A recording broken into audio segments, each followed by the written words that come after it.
Hey Ammar, how's it going?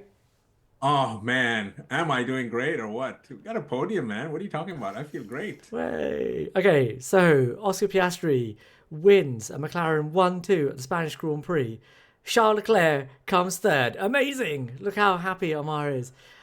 And at the same time, Max Verstappen forgets that he's driving a Formula One car and thinks he's back in the Lego car at Miami.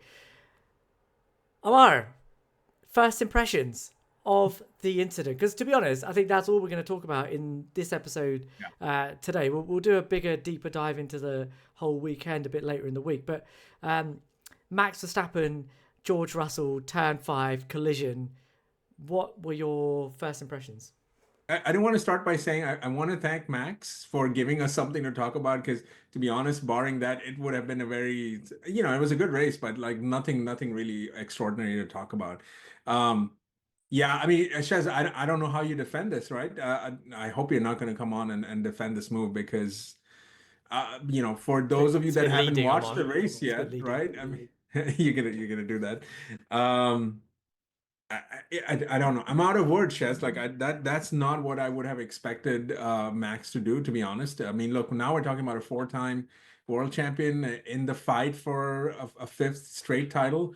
And whatever you make of his chances, whatever he makes of his chances, I think there's a certain level of responsibility. I'm not asking him to be a global citizen or anything, but this is very unbecoming of him. Yeah, let's talk about how this happened because I think there's a few strands to get into before we even get to the clash. So, um, this all started with a late safety car, right? So, Kimi Antonelli ends up in the gravel. We have a late safety car. At the restart, Max Verstappen makes probably the only mistake he's going to make in the entirety of this season. And coming out of the final corner on hard tyres, cold hard tyres, he has an oversteer moment, which he catches again, quite reminiscent of his qualifying lap in Abu Dhabi last year, actually. Yep. Yep. Catches it, absolutely phenomenally catches it. But then runs into trouble because first Charles Leclerc goes past him, touches tyres with him as he goes past, and then into the first corner, there's an incident with George Russell. So the first question I have for you, Omar, really is um, do you think that in that incident, um, Max Verstappen, who ended up in the runoff area, taking to the escape road and coming back on ahead of George Russell, do you think that actually there's a case there to answer that Max um, should have given that position back? I don't think Max needed to give that position back, and the way it looked live and both on replays and then also listening to the analysts I went back and watched the Sky broadcast because my favorite Nico Rosberg was on there, so I went back and watched it all, and I think it was pretty clear that if anything, Russell could have gotten a penalty, but even that would have been too much. I think it was fine. It was fine the way it turned out. There was no reason to do anything, really. So I was a little bit curious as to why Red Bull came on and asked Max to give the position back, but Okay. I didn't Uh, see. okay, so I'll give you my take because actually I have to say Sure. I disagreed with Anthony Davidson in his analysis afterwards, right? So this goes back to everything we've been talking about in terms of what the overtaking guidelines are for this season. And when I watched it both off board and on board, George Russell is essentially overtaking down the inside of turn one, right? Mhm. And as Anthony Davidson said, all you have to do is get your front axle alongside the mirror Which he of did. the car that you're trying to overtake, which in this instance was Max Verstappen, and he did that. He was definitely there. Where Anthony Davidson sort of differs is that he says that actually George Russell needed to drive the car in a controlled manner from entry apex to exit, and he didn't fulfill that because he had that little oversteer moment where he had to correct the steering in the middle of the corner. For my money, though, actually, I read it slightly differently in that all George really needs to do is actually hit the apex. He can't be wide of the apex, and I think that where he placed the car at the apex, the nose of the car at the apex of that corner in turn one was probably about right for for how you drive the race. Not necessarily in qualifying, but certainly in the race. I think that was an acceptable place to have the nose of the car. And at that point, all he has to do is be able to keep the car within track limits, which he did. And you could argue that Max potentially could have given him a bit more space on the outside so that he wasn't closing the door on him quite as much as he was. The reason I say all of this is not to say that it was a slam dunk that Max needed to give the position back, but there's enough ambiguity there that you could have called it either way. And the stewards, if they had given the penalty, yes, there might have been an argument against that, but actually there was an argument for it as well. So there was enough ambiguity there. Because the next question we're going to ask ourselves is, should Red Bull have asked Max to give that position back? Your answer to that is no. What's your argument there, and why should they have not asked him to give the position back? Yeah, well, it's exactly what you just described, right? I mean, remember, no two situations are identical, and in this particular case, it was very, as you said, it wasn't a slam dunk.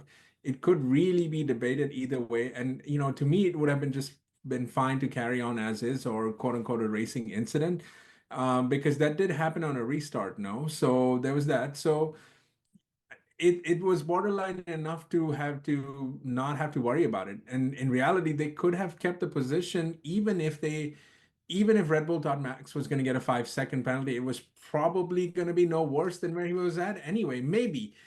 And I mean, look, I mean, after Russell, what did he have to deal with? Hulkenberg. I mean, Lewis wasn't going to do anything. By the way, we are not even going to talk about Lewis in this, but I mean, just think about it. Like, he could have kept the 5-second, it would have been fine. What's the worst that would have happened? Yeah, the problem is for forcing another driver off the road, or not giving the position back, or gaining an advantage, it's now 10 seconds, not 5 seconds.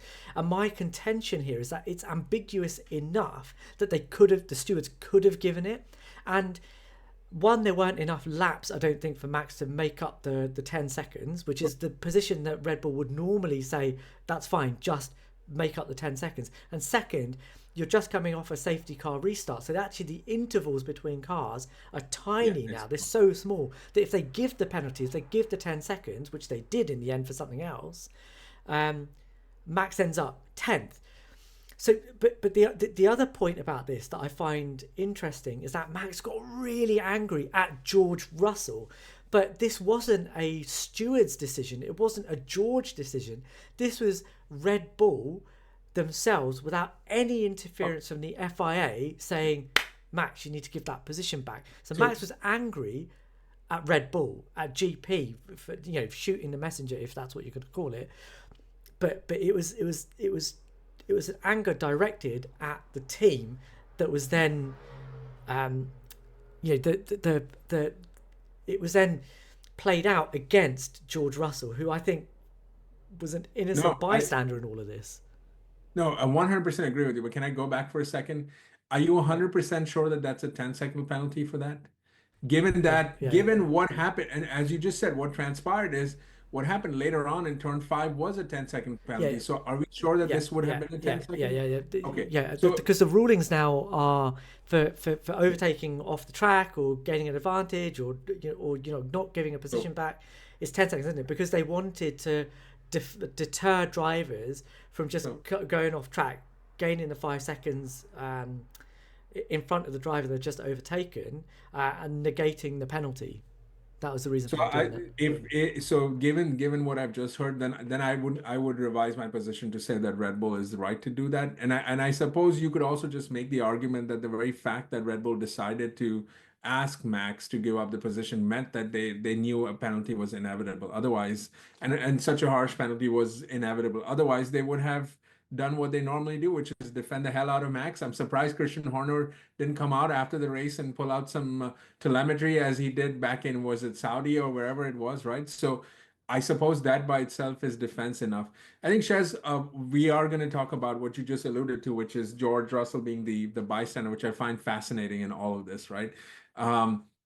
The reality is Max knew he was toast the second that safety car came, which ironically was triggered by another Mercedes car, which is the irony and sort of humor behind all of this, it cannot be lost. But the fact that Red Bull had no tires and Max had to go on hard tires is kind of interesting. I guess I wonder if in hindsight, and we probably can go back and look at this a couple of days later, maybe they should have just left him out there because it may not have mattered. I guess they were in I the think he would have been lunch Sure, for everybody sure, else. Like sure. he was the only person that had done 3 stops at that point already. Like he ended up doing what, 5 in the end, did he? It was He did. Yeah. And the reality is Max was upset right there. Right from the pit stop, he was upset. And you heard all the radio transmission and all of that. And so it carried on to the point where at the restart, as you mentioned, he lost his car very momentarily. But I mean, by then he had lost the podium, and we knew he had lost the podium anyway, right? So he was upset, and then him and Charles getting together, which I don't understand why it was investigated, and if it was investigated, I don't understand. And someone on Sky said Charles should have got a penalty for that. I don't even understand what that is all about. Neither here nor there. It didn't happen. But were you going to say something? all I was going to say is that this race was panning out just fine for Max in terms of like it was the best he could have done up until that safety car. But if anybody knows what it feels like to have someone screwed over by a safety car in the final laps of a race, it's Max bloody Verstappen, isn't it? Oh, nice! You worked that in there, huh? But Very good. Yeah. But anyway, That's hilarious. I hope you all caught it. I hope everyone that's watching right now understands. But the response to it, the response to these events happening, as in Max's response, and I'm gonna play a quick video here so you can see exactly what it is we're talking about. Ammar, I'm gonna ask you straight up, like, first of all, do you think it was deliberate, and second, do you think it was justified? It was 100% deliberate. I think he was just, I mean, look, Shez, you and I are dads. This is the stuff that kids do. When they get upset, they're playing with somebody, either it's a sibling or someone else, they get upset and then, they throw the ball back at the sibling who actually should just get it, or the friend who should, rightfully own it. It's petulant. And Shez, by the way, I will call you out on this because when we have talked about Max and Lando, every time I've come and defended Lando, I remember telling you very clearly about a month ago to this day, an incident like this was about to happen because whereas we can praise Max for being outstanding, brave, brilliant, you name the metaphors to kind of put out there, right? This is the exact opposite of that. Like this, and Shez, you went on and did a whole debate about was Max's move at Imola the best ever? This has to be in the category for worst ever moves. And good God, if George Russell ends up DNFing on this, I don't know what we're gonna do here. I mean, it is in some ways it's quite good that it all played out the way it did, and you kind of left unscathed to the extent that that it could be the case, right? But this is not good. That was deliberate. That was petulant. That was everything. And Shez, there's the on-track action and there's the off-track action that adds on to it because I've seen what he said in the press conference. Okay. That's the worst thing, Shez. Hold on for a second because we'll come to that in a second. What I would argue back against there is that this is not a competitive move. He had slowed down to let George through and then decided to ram him afterwards. It's not the same as his robust defense against Lando in Austin last year. Saudi 21. Sure. Okay, but those are competitive moves. And yes, I don't agree with them, and I'm gonna repeat this again and again and again. I don't like the way Max races in those situations. I don't like it. It's effective, but I don't like it. But that is separate. That's a separate issue to what he then does here. This is much more vindictive. It's not even like a Michael Schumacher move where Michael would sense that this is if I don't push my opponent off the road, then I'm going to lose the championship. It's not a desperate in the moment competitive move. This is him angry, Sebastian Vettel in Baku style, angry and using his car as a weapon. That's what I don't like about this, right? And we have to distinguish it, I think, from the competitive moves that he makes, which are cold, calculated. This is red hot anger, and that's why I think we're so angry about it ourselves. And I do want to come back to that interview because Rachel Brooks really went after him in the pen afterwards, because she said to him, was it deliberate? He said, does it matter? Ammar, I'm going to ask you the question. Does it matter? Yes, it matters. Of course it matters. Why doesn't it matter? Why doesn't it? And I've seen some Max fans complain about, oh, I don't even care anymore because he was not fighting for the win. Why? Why? I mean, listen, I've sat here time and time again lamenting how Ferrari has done its drivers bad. Time and time again, Shez, we've come on here and said what Ferrari. Have you seen a Ferrari driver go and deliberately cause anything like this? No, you're upset about circumstances. That's fine. Grow up, be a man. You're a dad now. Now, seriously, I hate saying this to somebody who's the stature of Max, but like this is petulant. And this has happened before too. Remember when Helmut Marko was putting out quotes in social media, and then David Croft asked him at a driver's press conference, and he turned around and got court with him and said, "Oh, you mind your own business." No, this is a pattern now, Shez. Taken on its own, it's fine. I would agree with it. There's a fine balance between this. Look, Max is clearly upset that Red Bull is not in the mix for winning races. McLaren are head and shoulders above him, and he's doing everything he can to hang in there. And he can, and just circumstances in this case didn't work out for him. How many times have we seen this happen over and over again? Like, and he should have. And Chess, I would argue what he did with George, even if you can defense it and say, okay, he was trying to let George by in a manner in which he could go back and attack, man, it was over for you then. You're on hard tires, he's on soft tires. It's over. I mean, at some point, you just have to admit that this is what it is. You can be upset. You can go back in the Red Bull garage, drop F-bombs all over the place, do all of the above. No problem at all. Go punch Christian Horner in the face for all I care. Go ahead and do that. But this is your team that you want to take it out on. That's fine. You're not allowed to do that. And Chez, here's what's damning. It's one thing for a gasback like me to come on here and say something like this. You look at the three podium finishers watching the replay in the cool down room, and look at what Lando Norris said. I do this move in Mario Kart. You look at what George Russell, his peer, said. Of course, sure, George might be biased because he was the other party involved in this. And then to top it all off, Shez, look at what Nico Rosberg said. That's a Formula One champion. That's a driver talking about it. And he says that in the moment. There should be it should be black flag there. That's not something that someone says like that. You know, okay, Nico can be a little bit of a shoot from the hip kind of guy, but that kind of comment does not come easily. And that is a very damning comment, Shez. That is, you cannot have one of your peers say that in a live race, that you should not be continuing in this race. So we cannot sit up here and take that as a light thing. Yeah, I think this is it. The pattern of behaviour thing is absolutely right, because you know I was actually happy to give Max the benefit of the doubt in Mexico in that second move. Where he pushed Lando completely off the road, because I thought actually, you know, he's thinking clearly about this, that I'm defending a lead, and if I create enough of a roadblock that Lando can't get the win, then it helps me. This has none of that, right? And it makes you have to revisit an event like that and just think, actually, it's not about that. Max gets annoyed, and when he gets annoyed, he's dangerous. That's what this is. He's dangerous. He's petty. This is not. I mean, let's not act like he's the only one that cares about winning a championship, Shez. All 20 drivers would want to win championships, no matter what their car, what their situation is. It's not acceptable that, you know. Let's segue a little bit into the penalty, because he's got a 10-second penalty and 3 penalty points. Is that enough? No, it's not enough.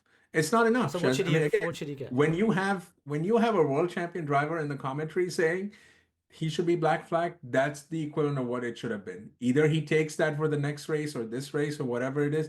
A 10-second is not enough, Chefs, because look, this is going to incentivize other drivers to do something like this. We're setting precedent here. They're setting precedent here, and I'm not a George Russell defender. We've been on record here. You're going to argue. They're going to argue that the precedent has already been set, right? Which is what? Because in comms, David Croft brought up the Baku incident with Sebastian Vettel on Lewis Hamilton under the safety car. He got a 10-second. I think it was exactly the same.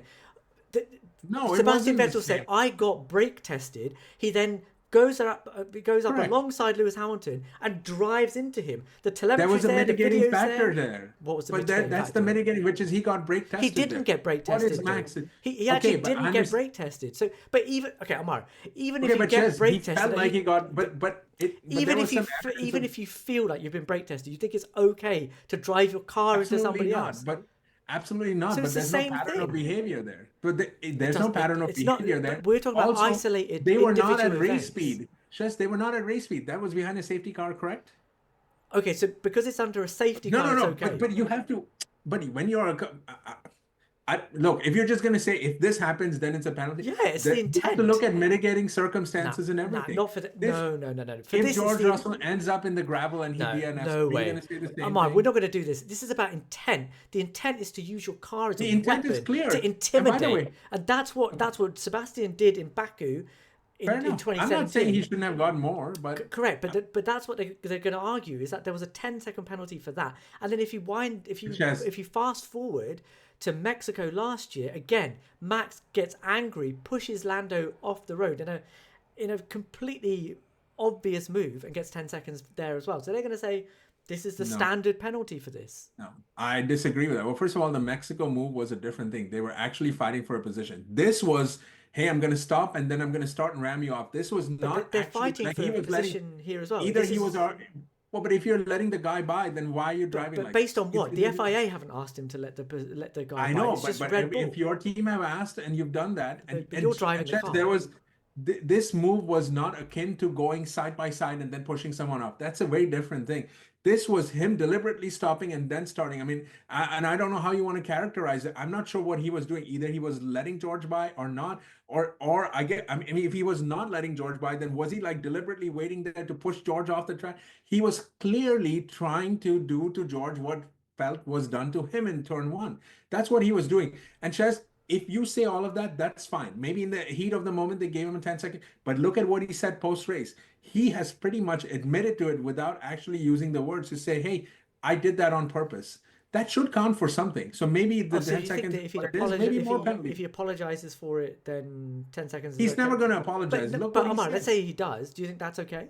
A 10-second penalty is then okay if he No, apologizes? it is not okay. It's That's not what I okay mean. So because then you it's can't just either get an 10 apology. seconds or it's But that's my something point. bigger, and No, there isn't in then between. But how is it that they're investigating the Charles and Max touching each other on the front straight, but not investigating this move afterwards? Like, why is he not? Because they've summoned already to say, given a penalty. Did you do that on Well, purpose? they've already given Huh? a penalty. They've already given a penalty, but there were more consequences to it than just that. No, they weren't. That was it. They've said causing a collision, 10-second penalty. And that's what they gave Sebastian Vettel in Baku, and that's what they gave Max Verstappen in Mexico Mexico was last 10 year. years ago, Chaz. Like that was a long time ago. I mean, things have changed. And again, And I'm glad Sebastian was not you've- having a pattern of doing this. It's not. But again, the pattern is not important. It's about the individual event. Should be. Otherwise, I mean, look, I'm not a steward, but you asked me what I done, and I would account for all of these things. That is what I would do. And in this case, it's clear cut. Look, 10-second good enough or not? I suppose you can say it's a good thing because he went from P4 to P10, right? But I would just say that if you're just looking at look, man, if the FIA take umbrage with drivers cussing and all of that, like this is what you want to show, this is what you want to show, then so if that's the case, then why would you want to do that? Like, so I don't understand why they wouldn't want to penalize him more, and that's fine. I'm not sitting here saying, oh, Max should get penalized more because I hate him. No, I have argued that he should be on the Mount Rushmore. I have to admit, this move makes me feel a little bit nauseous about that. That's the dark part of Max Verstappen. Just like Michael Schumacher in years gone by, there's a dark area to Max, right? And it's not the questionable defense that is actually within the rules. It's this when he gets angry, starts to use his car as a bit of a weapon, and that is what I think is not cool. And if you really want to go back and look at precedent, Michael Schumacher in 1997, Jacques Villeneuve, Jerez, has a little accident with Jacques Villeneuve, which was nowhere near this. It was nothing like this. And yet he gets thrown out the championship for it. If you're looking for a precedent, that's what it is. I think we're going to talk about this a little bit more later in the week. But look, those are our sort of thoughts on this. And I think I have to say, despite our little argument there about what the penalty was, I think we're broadly in agreement about where this stands and what it really means. But Tell us what you guys think. Was it fair? Was Max justified? Should Red Bull have even asked him to do it? Was a 10-second penalty enough? Was it too harsh? Let us know in the comments as always. Please like, please subscribe. Let us know what you think. We'll read every comment. We'll reply to as many as we possibly can. And we'll see you guys in the next one. Later.